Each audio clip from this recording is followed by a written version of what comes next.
Well, I guess you have to be quiet for a while to listen to what I have to say for this 28th anniversary. But Excellencies, members of the diplomatic community, and distinguished guests, ladies and gentlemen, good afternoon. Well, you're supposed to respond. Good afternoon. This is DPP, Democratic Progressive Party. When you are greeted, you are supposed to respond. Good afternoon. Yeah. That's pretty good. Well, as the chairperson of the Democratic Progressive Party, it is my pleasure to welcome you to the reception marking the 28th anniversary of our party's founding. Now, I see many old friends, not necessarily you're old, but old friends in the room, as well as new ones. For the new ones, I look forward to getting to know you better. I thank you all for being with us here today to celebrate this special occasion. Now, 28 years ago, when Taiwan was still under martial law, a group of young, courageous activists, fearless of the imprisonment and the threats to their lives, marched in the streets of Taiwan to advocate for political freedom and democratic rights for all the people in Taiwan. They broke the ban on political parties and established the DPP.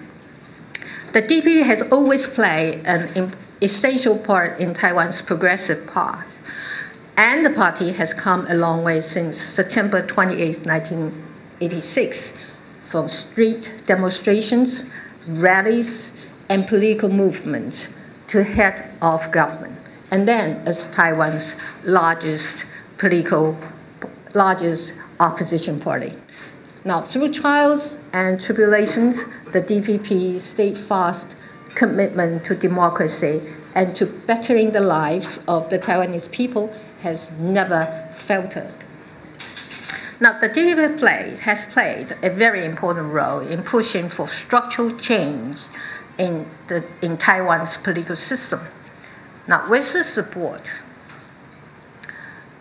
of the Taiwanese people, the DPP helped the country move from a one-party authoritarian state to a multi-party democracy.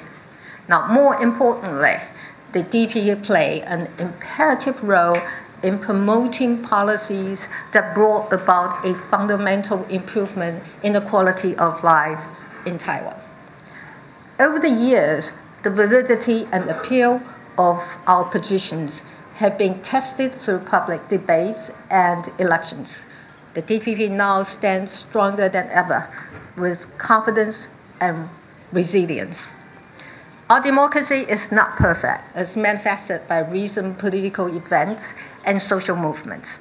But it is the obligation and responsibility of the DPP to watch out for the interests of the party, of the people, and still steer the country back to the right track. On the domestic front, the DPP is working hard to respond to the needs of the people. We seek to address their concerns regarding their jobs, food security, food safety, affordable housing, sustainable energy, and the availability of social services. Now, our party stands for true social justice so that the Taiwanese people can have fair, equal, and free opportunities to pursue their dreams. This is the reason why our legislators, county commissioners, and mayors have almost always ranked the highest and received top scores of satisfaction and approval ratings from constituents in virtually all surveys. Furthermore, we're keenly aware that the export-reliant economic growth model of the 1960s, followed by the information and communication technology-driven and OEM models that fueled Taiwan's economy in the past decades, are no longer sufficient to meet our country's need. Jobs have been outsourced, and salaries have been stagnated, income distribution, and public welfare have become increasingly uneven. The assumption that a good education and a good diploma from a top university will help one secure a well-paying and stable job is no longer true here. We also know that globalization is not a matter of choice for Taiwan. It is a reality. How quickly and successful we can transform ourselves from an economy that relies heavily on manufacturing to one that is based on knowledge, innovation, and creativity will determine the competitiveness and perhaps even the survival of our nation. Now, Taiwan's economy needs reform and a new development framework. The DPP is diligently coming up with a sound, workable plan. Now, on August 29th, the DPP held its first Citizens Economic Conferences. And the intention of this exercise is to involve the public in our decision-making process so that the policies that we have come up with would address the concerns and needs of the public. So, well, I have to tell you, there's something wrong with the machine.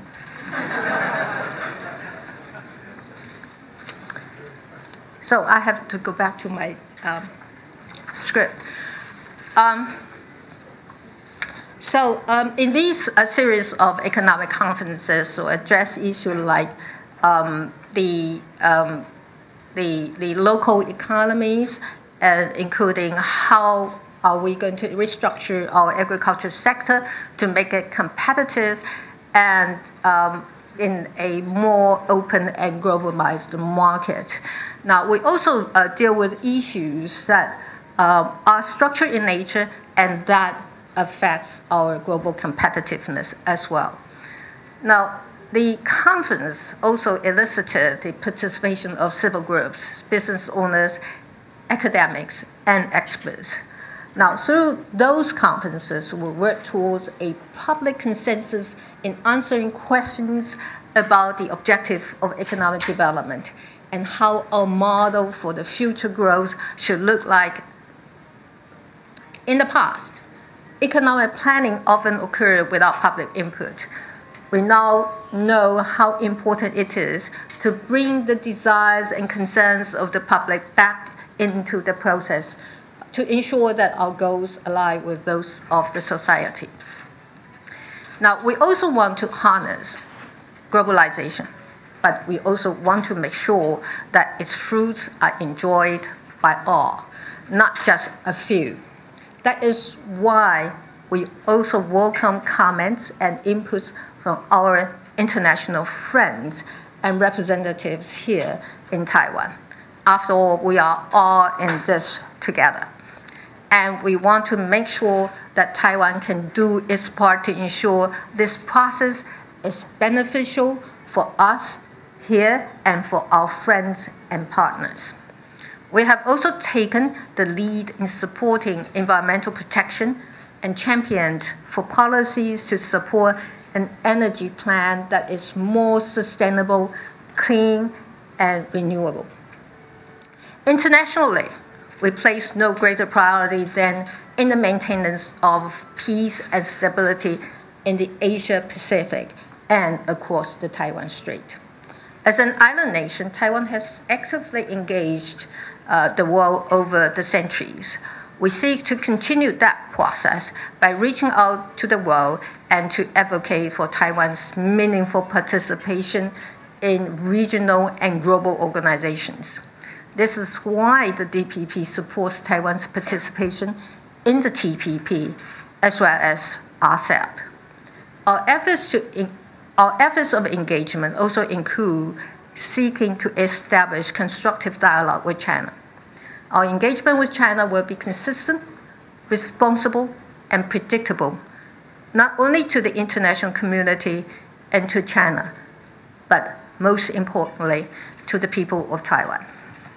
At the same time, we remain vigilant in the defense of our hard-earned freedoms and right to decide our own future.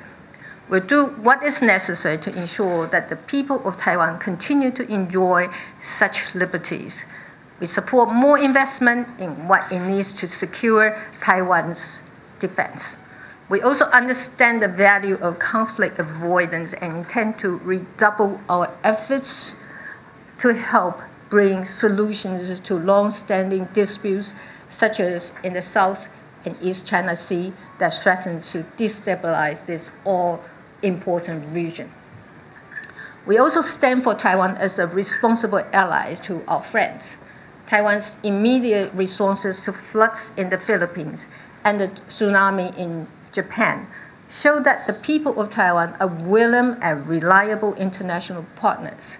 We're ready and capable to deal with emergencies and to contribute to disaster reliefs, rescues, and reconstruction.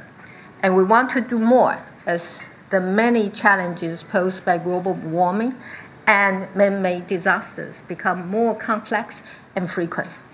In the current context, the region needs us more than ever, and we need help from the region as well.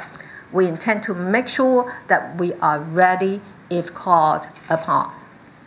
Now, for the past 28 years, the DPP has stood for and has persistently promoted the fundamental value of democracy.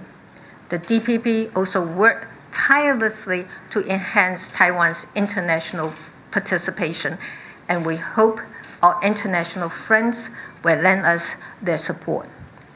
Important events lie ahead of us. Local elections are just about 2 months away.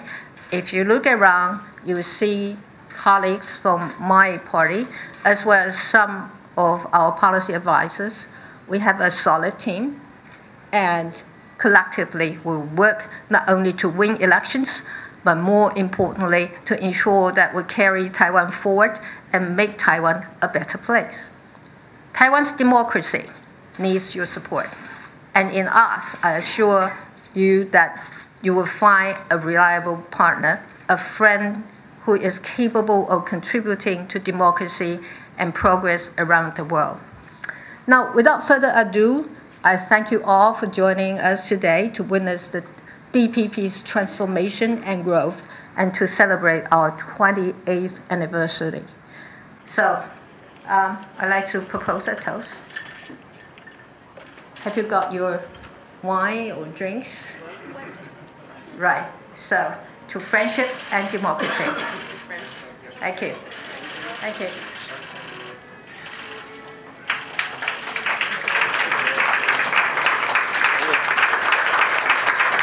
Now, it's time to eat and drink.